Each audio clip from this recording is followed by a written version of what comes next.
എന്റെ പൊന്നു മക്കളെ, ഈ കാറിൽ ഇരുന്നിട്ട് ഉറങ്ങിയത് രാവിലെ 3 മണിക്കാണ് ഉറങ്ങണത്. അതുവരെ 2 വീഡിയോ നിങ്ങൾ കണ്ടിട്ടുണ്ടാവുമല്ലോ. മൂന്നാമതൊരു വീഡിയോക്ക് വേണ്ടിയിട്ട് ആളുകൾ ഇങ്ങനെ പുഷ് ചെയ്തുകൊണ്ടിരിക്കുകയാണ്. എന്റെ പൊന്നു മോനെ, അനന്ത് വ്ളോഗ് ഒരു വീഡിയോ ചെയ്തിട്ടുണ്ട്. അതായത് നൂറയുടെ കയ്യിലുണ്ടായിരുന്നത് ടിഷ്യൂ പേപ്പറല്ല, ലിപ്സ്റ്റിക് ആണെന്നൊക്കെ പറഞ്ഞുകൊണ്ട്. ഇനി അത് എന്തൊക്കെയാണെങ്കിൽ പോലും അവിടെ അനുമോളെ ചതിച്ചു എന്നുള്ള കാര്യം വ്യക്തമായിട്ട് എല്ലാവർക്കും മനസ്സിലാക്കിയതല്ലേ. ആ ഒരു പേപ്പർ അതൊരു പേപ്പറല്ല, അത് തിരുത്തണം. അങ്ങനെ ഓക്കെ, നമുക്ക് തിരുത്താം. നമുക്ക് നേരെ അനന്തിന്റെ വീഡിയോ കണ്ടിട്ട് തന്നെ തിരുത്താം. അതിനുശേഷം കുറച്ച് കാര്യങ്ങൾ കൂടി പറയാനുണ്ട് കേട്ടോ. ഞാൻ ഉറപ്പിച്ചു പറയുന്നു, അത് ടിഷ്യൂ അല്ല. അതിന് വ്യക്തമായിട്ടുള്ള പ്രൂഫ് ഞാൻ ഈ ഒരു വീഡിയോയിൽ വെക്കാം. അത് ടിഷ്യൂ അല്ല എന്ന് ഉറപ്പിച്ച് ഞാൻ പറയുന്നു. അത് നൂറയുടെ ലിപ്സ്റ്റിക് ആണ്, ലിപ്പിനകത്ത് ഇടുന്ന ആ ഷെയ്ഡ്സ് ആണ്. ഓക്കെ, അതിന് ലിപ്സ്റ്റിക് ആണ്, എല്ലാവരും തിരുത്തി. ഓക്കെ, അത് ഏറ്റി പറയാൻ പോകണമെന്ന് കൂട്ടിക്കോ. ക്ഷമിക്കണം, അത് നൂറയുടെ കയ്യിലുണ്ടായിരുന്നത് അത് ലിപ്സ്റ്റിക് ആയിരുന്നു, പേപ്പർ അല്ല. ഈ ഒരു കാര്യം തെളിയിച്ചത് കൊണ്ടോ, ഈ ഒരു കാര്യം പറഞ്ഞത് കൊണ്ടോ എങ്ങനെയാണ് അനുമോളെ അവര് ചതിച്ചിട്ടില്ല എന്ന് പറയാൻ കഴിയുക? ഒരിക്കലും കഴിയില്ല എന്നുള്ളതാണ്. ഇവരോട് ഡ്രസ്സിംഗ് മുറിയുടെ അകത്ത് വെച്ചുകൊണ്ട് അനുമോൾ ഇങ്ങനെ പറഞ്ഞെന്നാ പറയുന്നത്. നമ്മൾ എങ്ങനെ അത് വിശ്വസിക്കും? കാരണം 24 മണിക്കൂറും കാണുന്ന ആളുകൾ ഈ ഒരു സീൻ മാത്രം കണ്ടിട്ടില്ലടോ. ബാക്കിയുള്ള എല്ലാ കാര്യങ്ങളും നമ്മൾ എല്ലാവരും കണ്ടതാ. ക്യാമറക്ക് മുന്നിൽ കൃത്യമായി ഇരുന്ന് മൈജി കോർണറിൽ ഇരുന്നിട്ട് ഇങ്ങനെ ലാസ്റ്റ് ഒരു ഡയലോഗ് അടിക്കുന്ന നിങ്ങൾ കേട്ടിട്ടുണ്ടാവും.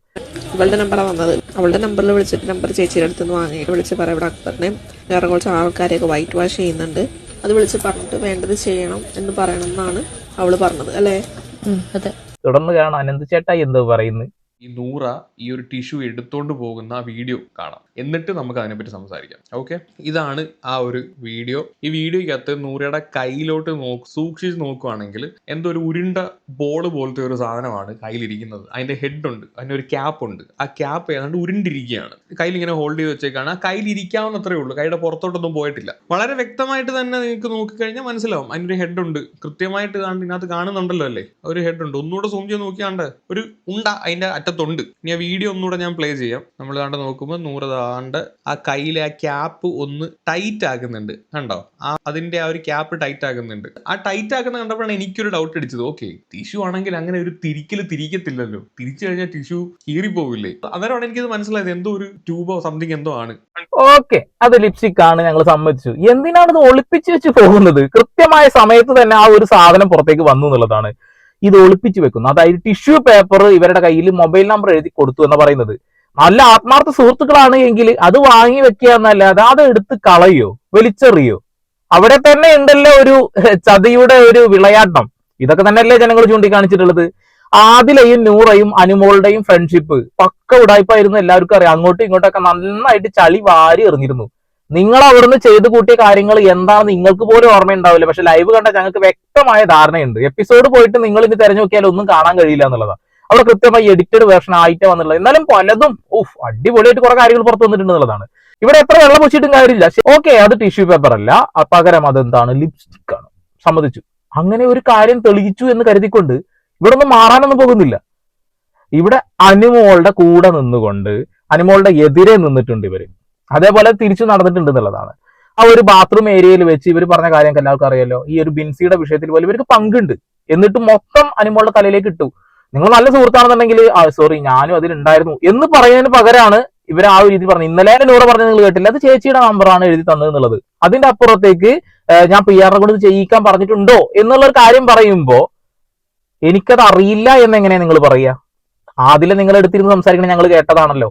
അതിൽ കൃത്യമായി പറയുന്നുണ്ട്, അതായത് അതിൽ നൂറക്ക് പങ്കില്ല. ആദിലെ പറയുന്ന കുറെ കാര്യങ്ങളാണ്. ആദിലെയാണ് പറയുന്നത്, ആദിലയോട് മാത്രം സംസാരിച്ച വിഷയം എന്ന രീതിയിലാണ് പറയുന്നത്. നൂറക്കത് അവരെല്ലാവരുടെ മുന്നിൽ നിന്നും പറയായിരുന്നു. പക്ഷെ എങ്ങനെയെങ്കിലും പാർട്ട്ണറെ നേരാക്കി എടുക്കണം, അല്ലെങ്കിൽ വെള്ളപൂശി എടുക്കണം എന്നുള്ള ധാരണയിലാവും. എന്തായാലും ആദിലെ വന്നിട്ട് നന്നായിട്ട് വെള്ളപൂശി ശ്രമിച്ചിട്ടുണ്ട്, വോട്ടൊക്കെ ചോദിച്ചു വന്നു. പക്ഷെ എന്താ ചെയ്യുക, നിർഭാഗ്യവശാല് വോട്ടുകളൊക്കെ അസാധുവായി പോയല്ലോടെ. ഓക്കെ, ഞാനിവിടെ ഇപ്പോഴും പറയുന്ന ഒരു കാര്യമുണ്ട്, അതായത് എപ്പോഴും പറയുന്ന ഒരു കാര്യമുണ്ട്. അനുമോളുടെ ഗെയിമോ അനുമോളുടെ ആ ഒരു ആറ്റിറ്റ്യൂഡോ അത് എല്ലാവർക്കും ഇഷ്ടപ്പെടാൻ നിർബന്ധമൊന്നുമില്ല.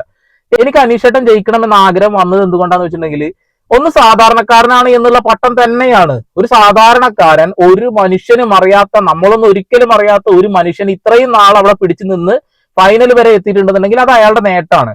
നേരെ തിരിച്ച് അനുമോൾ ഓൾറെഡി പറയുന്നുണ്ട്, എന്നെ അറിയുന്ന ആളുകൾ ഒരുപാട് എനിക്ക് PR കൊടുക്കേണ്ട ആവശ്യമില്ല എന്ന്. അത്രമാത്രം ആളുകൾ അറിയുന്ന അനുമോളുമായിട്ട് അനീഷേട്ടൻ കമ്പാരിസൺ വരുമ്പോൾ നിങ്ങൾ ആലോചിച്ച് നോക്കിയേ, അയാൾ എത്രത്തോളം പ്രൗഡായിരിക്കും. ഒരാളറിയുന്നില്ല അല്ലെ? അതേപോലെ തന്നെ നെവിന്റെ വിഷയം എനിക്ക് അങ്ങനെ തന്നെ പറയേണ്ടി വരും കേട്ടോ.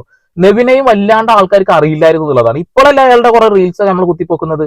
അതുകൊണ്ട് നെവിനെയും നമ്മൾ താഴ്ത്തിക്കെട്ടാൻ പറ്റില്ല എന്ന് പറയേണ്ടി വരും. ബാക്കിയുള്ള ആളുകൾ, ഷാനവാസ്ക സീരിയൽ രംഗത്ത് ഉണ്ടായിരുന്ന ആളാണ്, അതേപോലെ അക്ബറിനെ എല്ലാവർക്കും അറിയാം, ഒരുപാട് പാട്ടും കാര്യങ്ങളും ചെയ്തതാണ്, അതേപോലെ റിയാലിറ്റി ഷോയിലൊക്കെ പങ്കെടുത്തൊരു മനുഷ്യനാണ് അല്ലെ. അപ്പൊ എല്ലാവർക്കും വ്യക്തമായിട്ട് അറിയാം. അനീഷേട്ടൻ പരിപാടികളിൽ പങ്കെടുത്തിട്ടില്ല എന്നല്ല ഞാൻ പറയുന്നത്, അയാൾ ആരെ അറിയുന്നത് ഇന്നലെ കുത്തിപ്പോക്കുന്നത്. നേരെ തിരിച്ച് അനുമോൾ അങ്ങനെയല്ല, അനുമോൾ എല്ലാവർക്കും അറിയാം. അനീഷേട്ടനെ കുറിച്ച് തൊപ്പി പറഞ്ഞ ഈ വാക്ക് ഇതൊന്ന് കേട്ടോക്കെ. അതില് സാധാരണക്കാരൻ ജയിക്കണം എന്നുള്ളതാണ് എന്റെ ഇത്. എന്നിട്ട് ഇവര് ഭയങ്കര കാര്യത്തിനും പറയില്ലടാ. അതായത് അനുമോൾക്ക് ഇതില്ല, കുറെ കടങ്ങളുണ്ട്, പൈസ ഇല്ല കയ്യില്, ദാരിദ്ര്യത്തിലാന്ന്. എന്തൊരു തൊള്ളടാ. എടാ മോനെ, ഒരു പരിപാടിക്ക് ഒരാൾ പോയി കഴിഞ്ഞാൽ എത്ര പൈസ വാങ്ങുന്നു നമ്മക്കറിയാം. ഓക്കെ, നമ്മക്കറിയാം. സാധാരണക്കാരെ പറ്റിക്കാൻ നോക്കല്ലേ മോനെ. അതെ, സാധാരണക്കാരെ പറ്റിക്കാൻ നോക്കല്ലേ മോനെ. ഇതേ എനിക്കും പറയാനുള്ളൂ. തൊപ്പിയൊരു അഭിപ്രായം പറഞ്ഞതിന് അതിന്റെ അടിയിൽ വന്നിട്ട് തെറി വിളിക്കുന്ന ആളുകളുണ്ട്. എനിക്ക് പേഴ്സണലായിട്ട് മെസ്സേജ് അയച്ച് തെറി വിളിക്കുന്ന ആളുകളുണ്ട്. എന്തിനു പറയുന്നത്, എനിക്ക് കമന്റ് ബോക്സിലടക്കം ആ രീതിയിൽ അച്ഛനും അമ്മയ്ക്കും വിളിക്കുന്ന ആളുകളുണ്ട്. അവരൊക്കെ അത് വിളിക്കുന്നത് കൊണ്ട്, അവർക്ക് അത് ഇല്ലാത്തത് കൊണ്ടോ അവർക്ക് അത് വ്യക്തമായി കണ്ടെത്താൻ കഴിയാത്തത് കൊണ്ടാകാം. അതുകൊണ്ട് ഞാനിതിന് മറുപടി ഒന്നും കൊടുക്കാൻ നിൽക്കുന്നില്ല. അനുമോള് പറഞ്ഞ ഈ കടങ്ങളൊക്കെ ഇല്ലേ, അതൊക്കെ ആർഭാട ജീവിതം നയിക്കാൻ വേണ്ടിയിട്ട് ഉണ്ടാക്കിയെടുത്ത കടങ്ങളാണ്. നിങ്ങൾക്ക് സംശയം ഉണ്ടെന്നുണ്ടെങ്കിൽ സീക്രട്ട് ഏജന്റ് പറഞ്ഞത് കേൾക്കാം.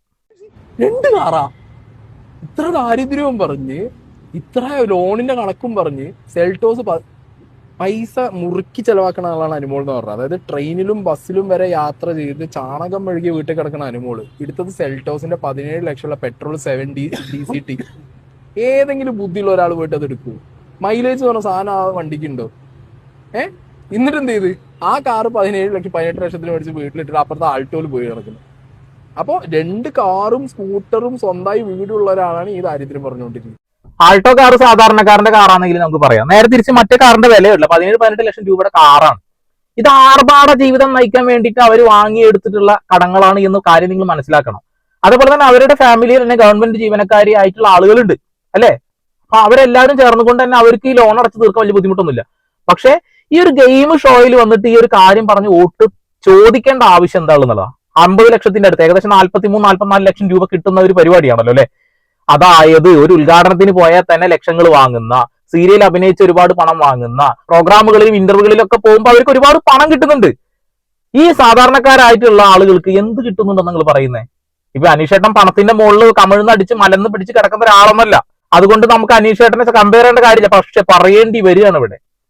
ലക്ഷക്കണക്കിന് രൂപയുടെ കടം ഉണ്ടാക്കിയിട്ടുള്ളത് അത് ആർഭാട ജീവിതം നയിക്കാൻ വേണ്ടിയിട്ടാണ്, ഒരു സാധാരണക്കാരന് ജീവിക്കാൻ വേണ്ടിയിട്ട്. ഇപ്പൊ ഈ കാറൊക്കെ കണ്ടിട്ട് നിങ്ങൾ പറഞ്ഞ് വിചാരിക്കുന്നുണ്ടെന്നുണ്ടെങ്കിൽ ഇത് എന്റെ കാറല്ല, ഇതെന്റെ ഫാമിലിയിൽപ്പെട്ട ഒരാളുടെ കാറാണ്. ആളുടെ വീട്ടിൽ സ്ഥലം ഇല്ലാത്തതുകൊണ്ട് ഇതിന്റെ മറത്ത് കൊടുത്തിട്ട് തൊട്ടപ്പുറത്ത് വിടാം. അത്ര മനസ്സിലാക്കണോ?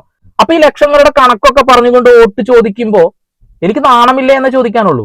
കാരണം ഒന്നുമില്ലാത്ത ആളുകളെ ജയിപ്പിക്കാതെ നമ്മളെല്ലാം ഉള്ള ആളുകൾക്ക് വാരിക്കോരി കൊടുക്കുകയാണ്. ആർഭാട ജീവിതം നയിക്കാൻ വേണ്ടിയിട്ടാണ് കടങ്ങൾ ഉണ്ടായിട്ടുള്ളത്. അത് മനസ്സിലാക്കണം. പിന്നെ home loan, okay, home loan ജീവിക്കാൻ വീട് വേണം. വീടിന്റെ കാര്യമൊക്കെ നമ്മൾ ഓക്കെയാണ്. കാരണം എന്ന് വെച്ചിട്ടുണ്ടെങ്കിൽ നമുക്കൊരു അടച്ചുറപ്പുള്ള വീട് വേണം. അവർ പെൺകുട്ടികൾ മാത്രമുള്ള ആളുകളാണ്. അപ്പൊ അങ്ങനെയൊക്കെ നമ്മൾ ചിന്തിക്കാം. പക്ഷെ ആ കാറിന്റെ കഥ എനിക്ക് ഭയങ്കര ഇഷ്ടപ്പെട്ടിട്ടാ. എനിക്ക് തന്നെ 5-8 ലക്ഷം രൂപ കടമുണ്ട്. അത് വീട്ടിൽ പെങ്ങന്മാരൊക്കെ കെട്ടിച്ചു കൊടുത്ത ആളുകൾക്കുള്ള, സാധാരണ മനുഷ്യന്മാർക്കുള്ള കടങ്ങളൊക്കെയാണെന്നുള്ളത്. അങ്ങനെയൊക്കെ പറയുമ്പോൾ നമ്മൾ അതവന്റെ കുടുംബം നോക്കി എന്റെ കേളാ എന്ന് പറയാം. പക്ഷെ ഇത് അങ്ങനെയല്ല, ഇത് കാറ് വാങ്ങാനൊക്കെയാണ്. കൊള്ളാം. എന്തായാലും എന്റെ വോട്ട് ഞാൻ പറയുന്നു, എന്റെ വോട്ട് അനീഷേട്ടന് മാത്രമേ ഞാൻ കൊടുക്കുള്ളൂ. അത് അയാളുടെ സാധാരണത്വം കണ്ടിട്ട് തന്നെയാണ്, അത് അയാളുടെ മനുഷ്യത്വം കണ്ടു തന്നെയാണ്, അത് അയാൾ അവിടെ കാണിച്ചു കൂട്ടിയ പെരുമാറ്റ രീതികൾ കണ്ടുകൊണ്ട് തന്നെയാണ് എന്നുള്ളതാ. അതില് ഒരു തരത്തിലുള്ള മാറ്റവും എന്റെ ഭാഗത്തു നിന്ന് ഉണ്ടാവില്ല. അനുമോൾക്ക് നിങ്ങൾ വോട്ട് ചെയ്തോളൂ, അനുമോളെ നിങ്ങൾ സപ്പോർട്ട് ചെയ്തോളൂ, അതൊന്നും ഒരു വിഷയമുള്ള കാര്യമല്ല. പക്ഷെ അനുമോള് മാത്രമാണ് ശരിയെന്നും അനുമോളുടെ ഓപ്പോസിറ്റ് നിൽക്കുന്ന ആളുകളെ സപ്പോർട്ട് ചെയ്യുന്നില്ല എന്ന് പറഞ്ഞുകൊണ്ട് തെറി വിളിക്കുന്ന ആ ഒരു പരിപാടി ഉണ്ടല്ലോ, ആ ഒരു പരിപാടി അവസാനിപ്പിക്കണം എന്ന് എനിക്ക് പറയാനുള്ളൂ. കാരണം നിങ്ങൾക്കുണ്ടല്ലോ വീട്ടില് അച്ഛനും അമ്മയൊക്കെ, അവരും ചേർത്ത് വെച്ചിട്ടല്ലേ നമ്മളെല്ലാവരും തെറി വിളിക്കുന്നത്. എന്ത് കാര്യം നിങ്ങൾക്കുള്ളത്? നിങ്ങൾ ഈ ഒരു കാര്യത്തിൽ അവർക്ക് സപ്പോർട്ട് ചെയ്യുന്നതുകൊണ്ട് നിങ്ങൾക്ക് അവർക്ക് കിട്ടുന്ന പണത്തിൽ നിന്ന് എന്തെങ്കിലും കിട്ടും? ഒന്നും കിട്ടൂല. അവര് വീണ്ടും പുതിയ കാറ് വാങ്ങും, പുതിയ വീട് വെക്കും, അവർ വീണ്ടും ആർഭാട ജീവിതം നയിച്ച് മുന്നോട്ട് പോയിക്കൊണ്ടിരിക്കും. നിങ്ങൾക്ക് അവിടെ നഷ്ടപ്പെടുന്നത് നിങ്ങളുടെ സമയവും നിങ്ങളുടെ പേഴ്സണാലിറ്റിയും കൂടിയാണെന്നുള്ളതാണ്. ആർക്കോ വേണ്ടിയിട്ട് മറ്റുള്ള ആളുകളെ തെറി വിളിക്കുമ്പോൾ നിങ്ങൾ നഷ്ടപ്പെടുന്നത് നിങ്ങളുടെ മനസാക്ഷി തന്നെയാണെന്നുള്ളതാ. അതായത് നിങ്ങൾ ആർക്ക് വേണ്ടി എന്ത് തേങ്ങാക്കൊലിയും ചെയ്യുമെന്ന് കാണിക്കുന്നതിന് തുല്യമാണെന്നുള്ളതാണ്. വേറെ ഒന്നും ഞാൻ പറയുന്നില്ല. അത് ടിഷ്യൂ പേപ്പർ അല്ല എങ്കിൽ അല്ല. അതോട് കൂടിയിട്ട് ഈ പറയുന്ന 2 പേരെയും വെള്ള പൂശാൻ നമ്മളെ കൊണ്ട് കഴിയില്ല. അനന്തു ആ വീഡിയോ തിരുത്തി, നല്ല കാര്യം. ഞാനും തിരുത്തുന്നു, അത് ടിഷ്യൂ പേപ്പർ അല്ല, ലിപ്സ്റ്റിക് ആണ്. അതുകൊണ്ട് ഇവിടെ എന്താ സംഭവിക്കാൻ പോണെന്ന് എനിക്കറിയില്ല. എന്തൊക്കെയായാലും കട്ടപ്പ എന്ന് വിളിച്ചതിന്റെ പേരിൽ അനന്ത് വ്ളോഗിനും അതേപോലെ തന്നെ അതുലിനൊക്കെ കേസൊക്കെ കൊടുത്തിട്ടുണ്ടെന്ന് പറയുന്നു. ഇത് സത്യം പറയാ വെച്ചിട്ടുണ്ടെങ്കിൽ അവർ വീണ്ടും വീണ്ടും ആ പല്ലിയുടെ കുത്തി മണക്കുന്നതിന് തുല്യമാണെന്നുള്ളതാ. ജനങ്ങൾ വീണ്ടും വീണ്ടും അതിങ്ങനെ പറഞ്ഞുകൊണ്ടിരിക്കും. ഈ ആഴ്ച കൂടി കഴിഞ്ഞാൽ ആളുകൾ അതൊക്കെ മറന്ന് പുതിയ വിഷയത്തിലേക്ക് പോകും. അനുമോൾ പറഞ്ഞതുപോലെ പുതിയ വിഷയത്തിലേക്ക് പോകും. പക്ഷെ ഇവർ ഈ കേസും കാര്യങ്ങളൊക്കെ കൊടുത്തിട്ടുണ്ടെങ്കിൽ ഈ വ്ളോഗേഴ്സ് അത് റിയാക്ട് ചെയ്തുകൊണ്ടേയിരിക്കും, വീണ്ടും വീണ്ടും അവർ ചെയ്തുകൊണ്ടേയിരിക്കും. അതൊരു വലിയ മണ്ടത്തര. എല്ലാ സീസണുകളിലും ഓരോരോ പ്രശ്നങ്ങളുണ്ട്. കഴിഞ്ഞ സീസണിലെ പ്രശ്നങ്ങളെ കുറിച്ച് നിങ്ങൾക്ക് ഓർമ്മ ഉണ്ടോ? ഇല്ലല്ലോ. അങ്ങനെയാണ് ഓരോ വിഷയങ്ങളും ഓരോ സീസണിൽ ഉണ്ടാവും. അത് ഒരാഴ്ചയോ 2 ആഴ്ചയോ കഴിഞ്ഞാൽ മാറിപ്പോകും. അത്രയേ ഉള്ളൂ മക്കളെ. അപ്പൊ വീണ്ടും വരെ പുതിയ അപ്ഡേഷൻ ആയിട്ട് നിങ്ങൾ ഇഷ്ടമുള്ള ആൾക്കാർക്ക് വോട്ട് ചെയ്തോളൂ കേട്ടോ. പക്ഷെ തെറി വിളിക്കാൻ നിൽക്കല്ലേ. Sandeep Paul signing of.